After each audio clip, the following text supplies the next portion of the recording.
دا یو ورور پوښتنه کړې ده چې زموږ ورور دی طالب دی، موږ د صدقة الفطر اراده ده چې دته یې ورکړو، نو آیا موږ د خپل ورور ته صدقة الفطر ورکوی سو که نه سو ورکولی؟ او دا ورور چې دی هغه زموږ سره اوسېږي، خوراک و څښاک هر څه کوي او زموږ پلار هم ژوندی دی.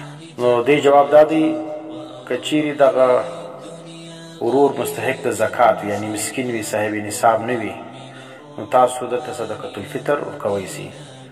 اوس صاحب نصاب څه مطلب چې د هغه سره تقریبا 9.5 تولې سونه یا تقریبا 2.5 تولې چاندي یا د زر او د استعمال څخه زاید مالیت سامان نه موجوده، او دغه طالب چې کوم دی هغه سید هم نه وي، نو بیا اگر کدی کانا پینا او خوراک تاسو سره کوي نو هم دته ته دا صدقة الفطر ورکول جایز دی.